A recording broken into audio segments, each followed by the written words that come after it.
everybody, welcome back to my channel. My name is Emily and this is another Tag Tuesday. Today I'm doing the Hitchhiker's Guide to the Galaxy tag. I was tagged by Alan at Alan Reads, and I'll link his response to this tag below as well. But this was created by Gareth at Book Songs and Other Magic, and he created this tag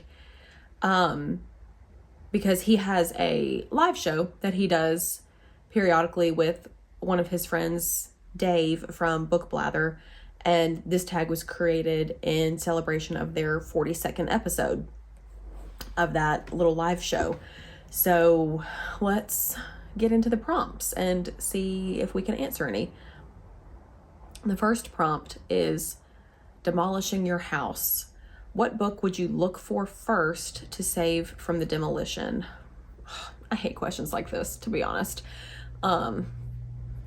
Because while I love my books, there's so many other important things in my house before my books that I would save. But if I had to pick a book, I mean, let's say this, most of the books on my shelf, if not 100% of them, I can replace. I can find again, I can purchase again. They are, I can find another copy of them. They are not irreplaceable. So probably the thing that I would grab is my Bible, because while I can get another Bible, the one I have has all of my notes and annotations and markings in it. So that's what I would get. Prompt number 2, Vogon Poetry. Quote a poet, a line of poetry, or a lyric that you love. Okay, this is one, I think I've posted this poem before on my posts, but I love The Piece of Wild Things by Wendell Berry, and my favorite line in that poem is, I come into the peace of wild things who do not tax their lives with forethought of grief. And I remember the first time I read that poem, and I have heard Wendell Berry do a reading of that poem, that line always hits me, because it's just when you put yourself wholly in nature and with the wild things of this earth, you realize that it all just runs on its own cycle. Animals operate on instinct, and there is no forethought of grief. They do not change what they do in the here and now based on fears of the future. And it's just a beautiful sentiment, and one that encourages me to act that way in my own life. But there's also another line from another Wendell Berry poem that I love very much. It is from his poem, How to Be a Poet, and it says, there are no unsacred places. There are only sacred places and desecrated places. I love that line, because it reminds me that every place on this earth has something inherent in it that is good and valuable and worthy, and we're responsible for cultivating that and continuing to encourage that growth and not stripping it of all of its sacredness and all of its value, and continuing to just take and take from it. I love that line a lot. It has really made me view different places and things differently. But prompt number 3, 42, the answer to life, the universe, and everything. What is the point? What is the meaning of life? To love your neighbor as yourself.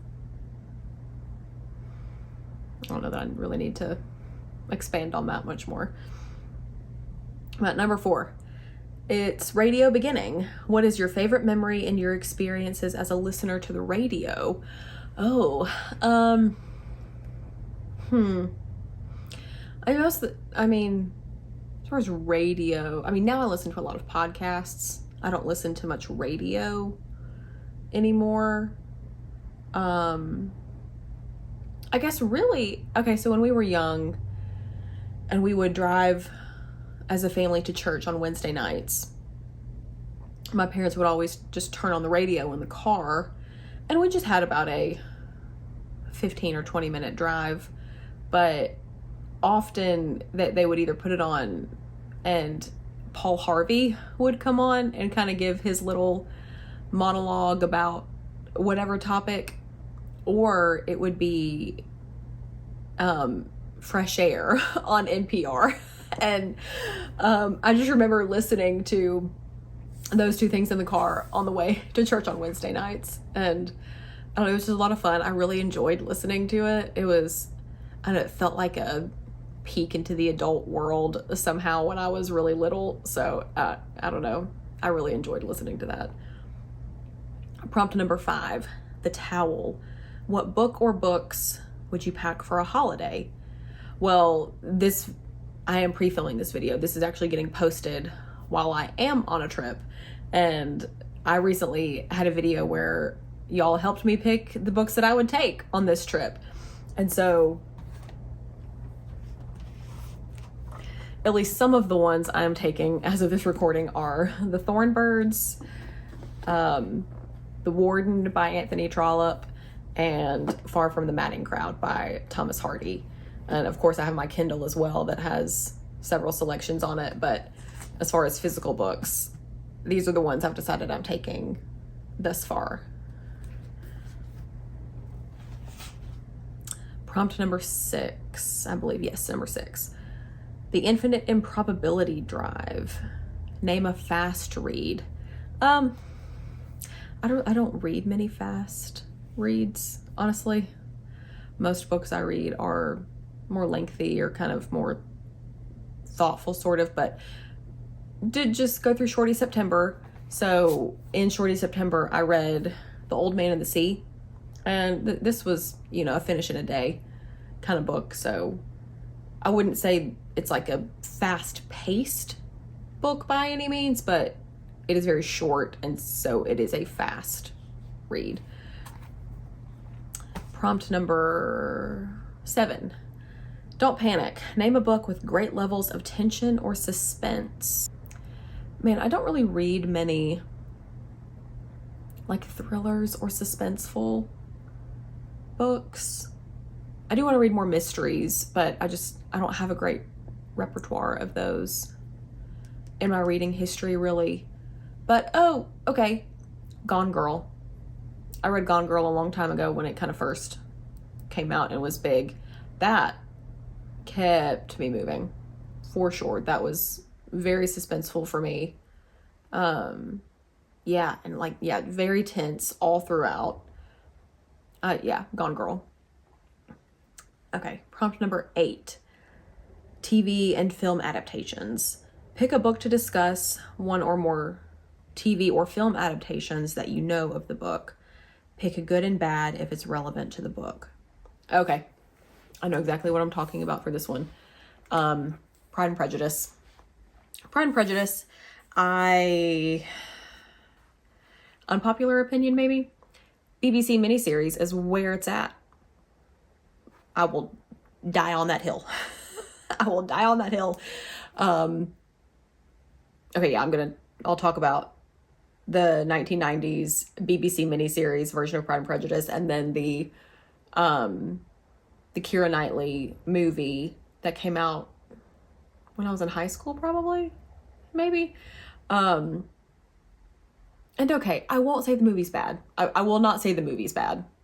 Honestly, I have not seen it in a very, very long time, and I need to rewatch it. But I am biased in this because I grew up with the BBC miniseries, and my mom would play it for us all the time, so we watched it really frequently, and I just loved it. I adored Colin Firth as Mr. Darcy. I loved that it was practically verbatim with the book. I loved all of that. It was wonderful. I just loved it. I'd already loved the book, but I think it just enhanced my love for Austen, and it, in my opinion, it was just wonderful. It's still incredibly nostalgic for me, and it was great. So then I already had this deep love for the miniseries, right? Okay, and I'm not really talking about these based on their merits. This is all personal feeling. So I have this deep love for the miniseries, right? And then this movie gets announced that they're making a movie of Pride and Prejudice. And Keira Knightley is going to be Elizabeth Bennet. And I'm like, what the heck are you talking about? The woman who played Elizabeth Swann in Pirates of the Caribbean is going to be Elizabeth Bennet? I couldn't square it in my mind. In my mind, Keira Knightley was never going to be Elizabeth Bennet, and I just couldn't get there mentally. And so I was predisposed to dislike the movie, which is not fair to the movie. I recognize that it's not fair. And I think, I need to rewatch the movie now, and I've seen other clips, and I do think I would like the movie better now, having given it some time and space to breathe. And I have heard people say that the miniseries is what Pride and Prejudice says. And then I've heard people say that the movie is how Pride and Prejudice feels. So I completely understand why people love both. I understand why people love the movie. It is due some more consideration from me. I will give it that. But those are kind of my long-term biases about it. But okay, prompt number 9, tag other people. Okay, I will probably tag a few people down below, and if I don't and you want to do this tag, feel free. I would love for you to do it and hear what you have to say about these. So Alan, thank you for tagging me, and thank all of you for watching. I will talk to you all again soon. Thanks. Bye.